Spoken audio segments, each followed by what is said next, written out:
സൗജന്യ നേത്ര രോഗ ചികിത്സാ ക്യാമ്പ് സംഘടിപ്പിച്ചു. കായംകുളം ഗവൺമെന്റ് വനിതാ പോളിടെക്നിക് കോളേജ് നാഷണൽ സർവീസ് സ്കീമിന്റെ ആഭിമുഖ്യത്തിൽ കറ്റാനം സെന്റ് തോമസ് മിഷൻ ഹോസ്പിറ്റലിന്റെ സഹകരണത്തോടെയാണ് ക്യാമ്പ് സംഘടിപ്പിച്ചത്. കായംകുളം ഗവൺമെന്റ് വനിതാ പോളിടെക്നിക് കോളേജ് നാഷണൽ സർവീസ് സ്കീമിന്റെ ആഭിമുഖ്യത്തിലാണ് സൗജന്യ നേത്രരോഗ ചികിത്സാ ക്യാമ്പ് സംഘടിപ്പിച്ചത്. ഇതിന്റെ ഭാഗമായിട്ട് ഇവിടെ പലതരം സാമൂഹിക പ്രവർത്തനങ്ങളും നടത്തിവരുന്നു. കിംസ് വലിയത്ത് ഹോസ്പിറ്റലിലെ സഹകരിച്ച് കോളേജിൽ ഫസ്റ്റ് എയ്ഡ് മാനേജ്മെൻറ്റിൻ്റെ ക്ലാസ്സുകൾ നടത്തി വരുന്നു.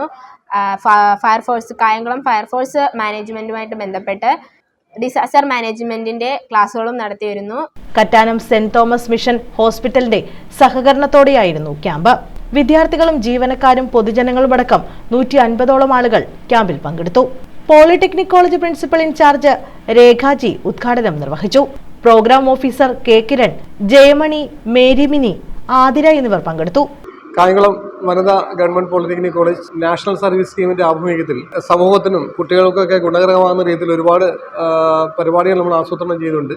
അപ്പോൾ ഇന്നത്തെ പരിപാടി നമ്മൾ പ്ലാൻ ചെയ്തിരിക്കുന്നത് ഒരു സൗജന്യ നേത്ര പരിശോധന ക്യാമ്പാണ്. അത് പൊതുജനങ്ങൾക്ക് പങ്കെടുക്കാം, നമ്മുടെ വിദ്യാർത്ഥിനികൾക്കും അധ്യാപകർക്കും ഒക്കെ പങ്കെടുക്കാൻ രീതിയിലാണ് നമ്മൾ ചെയ്തിരിക്കുന്നത്. അത് കറ്റാനം സെന്റ് തോമസ് മിഷൻ ഹോസ്പിറ്റലിലെ സീനിയർ ഡോക്ടർമാരുടെ അടക്കം സേവനമാണ് നമ്മളിവിടെ ഇന്ന് നമുക്ക് കിട്ടിയിരിക്കുന്നത്. ഇനിയും ഇത്തരത്തിലുള്ള പരിപാടികൾ ഏറ്റെടുത്ത് നാഷണൽ സർവീസ് സ്കീം വനിതാ പോളിടെക്നിക് കോളേജിന്റെ യൂണിറ്റ് ഇനിയും ഇതുപോലുള്ള പ്രവർത്തനങ്ങൾ ഏറ്റെടുത്ത് മുന്നോട്ട് പോകും.